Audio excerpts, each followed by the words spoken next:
Mr. Gibson, you can sit wherever you want. Well, I didn't know about this. Are you trying to trick me? No, we're not trying to trick you. We're just going to get inside your head a little bit about this pitcher-catcher relationship. Well, you get inside my head, you better make sure you leave a way out.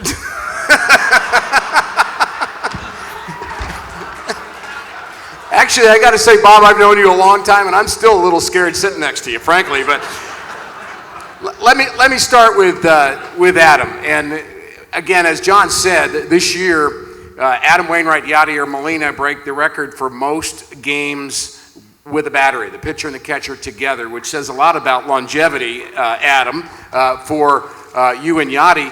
But you know about the longevity here. So I want to know, were you aware of this record as it was coming to pass in the middle of June? Was that something that you and Yadi both knew about?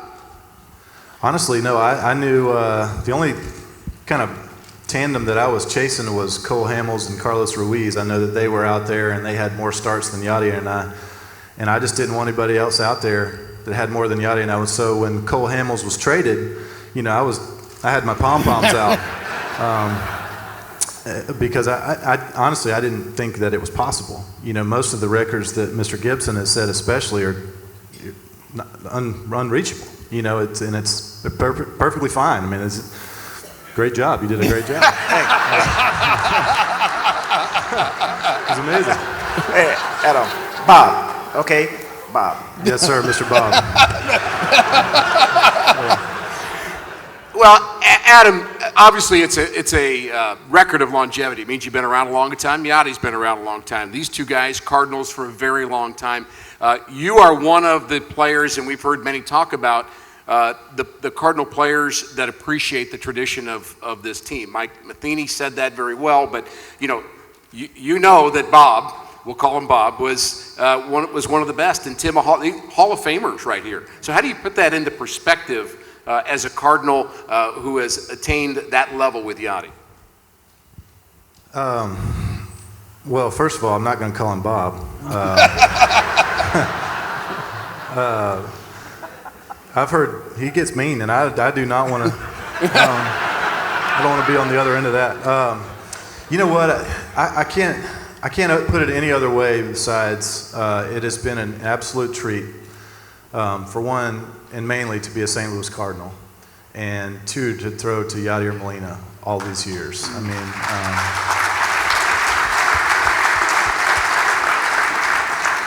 I really mean that too. I think when I look back at my career, 7 years from now when I retire, whenever.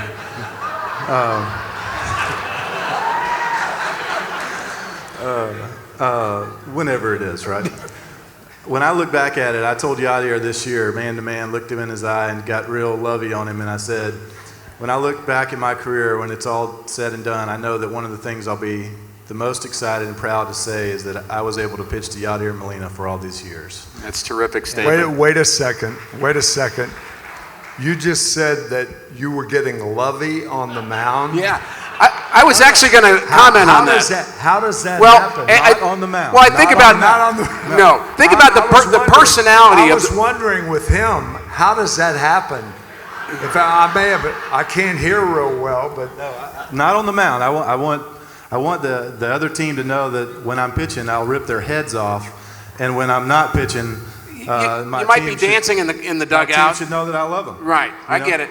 Well, you think about Adam is a very kind of easygoing guy, and Yadi, you'd say, would be pretty pensive, and Yadi's kind of certainly a quiet guy. Tim's certainly fun-loving, and Bob is whatever Bob wants to be. But they're all, I will say about all four of you, extraordinary competitors. Extraordinary competitors. Let me tell you, if I were his size, I'd walk in the home plate and just slap somebody. For no reason. Just because I could. Unless it was me. You probably did that a few times now that I think about it. In his hand. Well, they thought I was going to do it, but I would never have done that.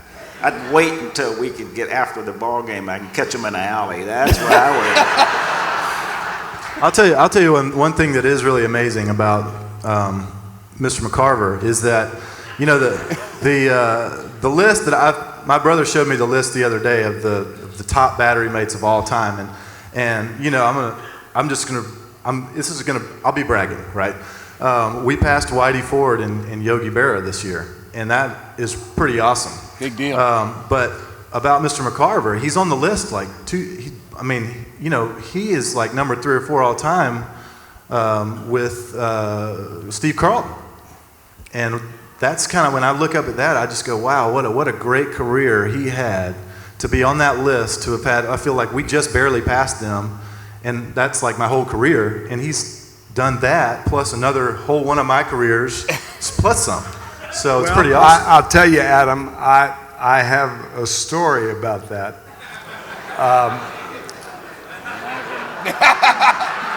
What'd you say, Bob? Imagine that, he Bob. said. This includes Bob.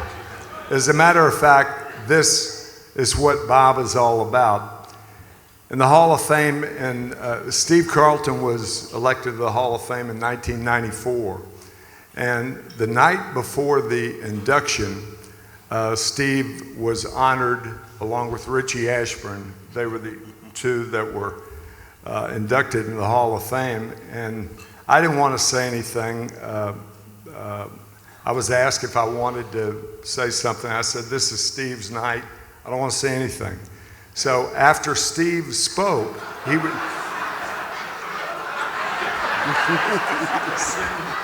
See, I told you it was about Bob.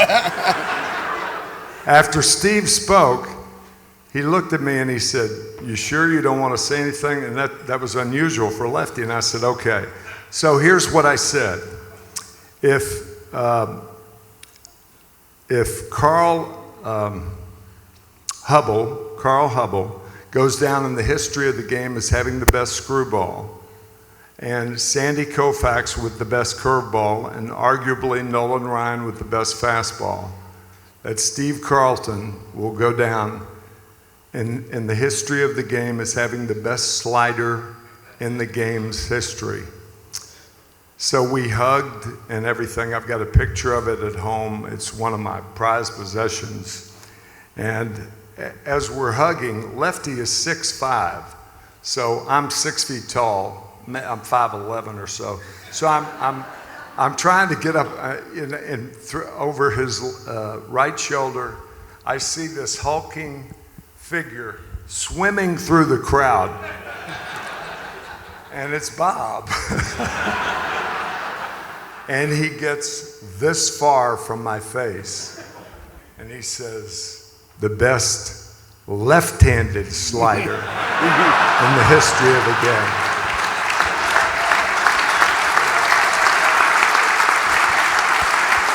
And he skulked away. True story. It is. He like snuck away in like stealth fashion. I'll tell you what the key is between a catcher and a pitcher. And you need to be on the same wavelength at all times. And when you see a pitcher out shaking his head no, and the catcher giving him signs and going through a whole bunch of things, and they're not on the same track, it makes it very difficult to pitch. And the one thing that Tim could do after an inning, you usually take about an inning or so because you don't really know what the pitcher has until after an inning or so. You know, a guy could come in throwing 98 miles an hour, but he still doesn't know what he's doing until after a while.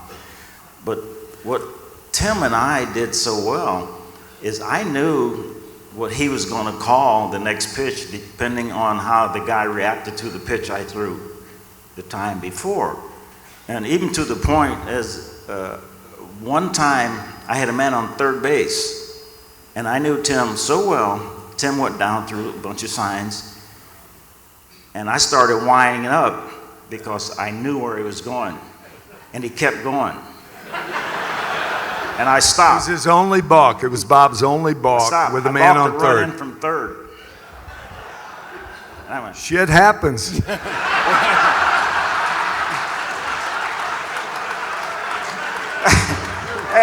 And they're pressed. They're pressed. What happened? I said, McCarver just screwed everything up. So, Blame it on somebody else. so Adam, can you relate to what Bob's saying between you and Yadi, that connectedness? Yeah, I'll tell you. Is this on? Can y'all hear me? Yep. Hello? Yeah, okay. Here, take this. Yeah, take Tim's. Hello?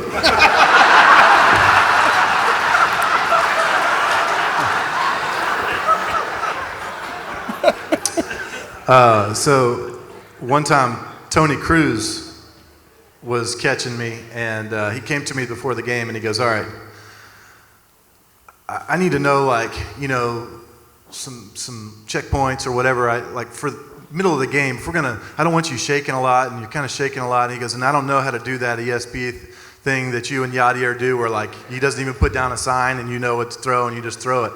And a lot of times, truthfully, Yadier and I never stop with eye contact. And so if we see the hitter not paying attention, we'll make suggestions or talk about, we have full conversations without saying a word while the hitter's not talking, and the hitter comes back and we're like, whatever. But we have full dialogue without the hitter paying attention a lot. If you're a hitter out there, I'm just making this up. This isn't true. But I said, Tony, never lose eye contact with me. And so Tony was a great defensive catcher. And so I made some signs, you know, and so he's watching my eyes, but I'm doing something with my hand. And Yadier, he watches me, but I'll do something with my hand, or he'll do something with his hand, or he'll hold a finger down on his knee or something. And probably happens 20 times a game where he doesn't put a finger down. And that's what I'm kind of getting at, is that it's just so, and exactly what you're saying is like, you know, I don't do a lot of shaking with Yadier, but we have discussions / arguments without even saying a word sometimes. It's really, Sounds like you guys are married, kind of. I mean, what Tim would do, and he would pretty much, you know, I only had 3 pitches. I had a fastball that went this way. I had 3. You know, You had a curve. I had a fastball that went this way. A fastball went that way. Well, and a slider. that's true, That's but 3 pitches. that one pitch, no. We're gonna argue about this. No, you talk about talk about a married couple. Curveball. Bob, particularly left-handed hitters, would see a curveball coming, and Bob kept wanting to throw that curveball. I said, Bob, you could see you trying to get on top of the ball. The one thing I'll give you credit for the 3rd pitch was the outside slider to left-handed hitters, which was really novel in those days. Yeah, can I say what I was going to say? Yes. What we did so well, because I only had a couple of pitches, Tim would start with the signs. He would give me the signs, and I'm watching him, and he could tell when Adam was talking about watching he could tell with my facial expression whether I wanted to throw that pitch or not. Facial expression would be this. And so he'd go through the It signs. would be. Honest, that was Bob Gibson shaking off a pitch.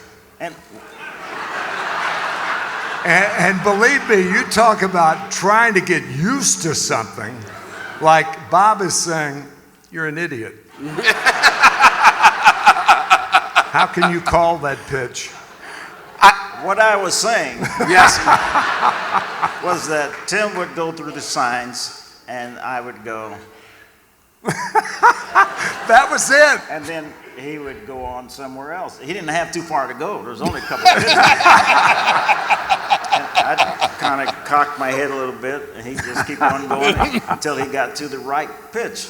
And then he would give me inside, and I'd go, and he'd go outside, and I'd start winding up.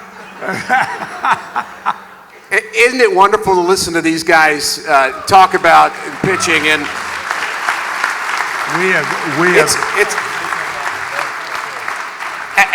Adam has the final word.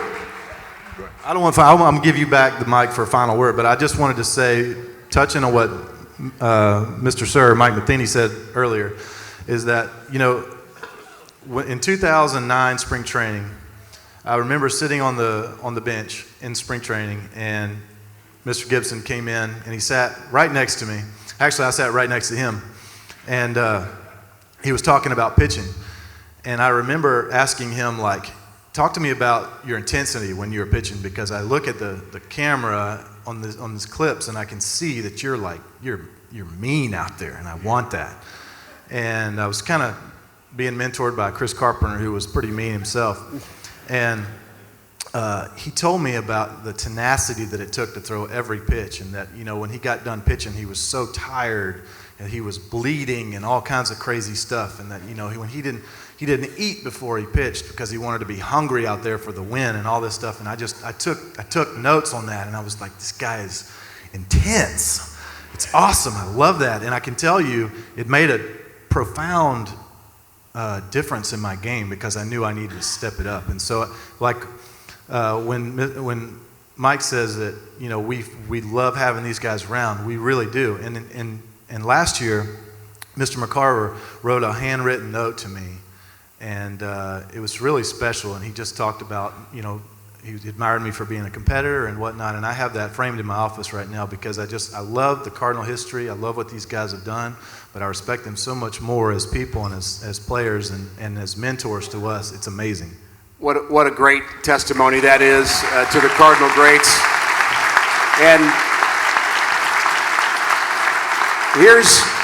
here's hoping that 50 years from now, we are celebrating in this same spot a World Series championship for the Cardinals, and we've got Adam Wainwright and Yadier Molina sitting up here, and whoever breaks their record 50 years from now engaged in a similar conversation. We're very lucky to be connected to Yadier Molina, Adam Wainwright, Tim McCarver, and Bob Gibson. Thank you, guys.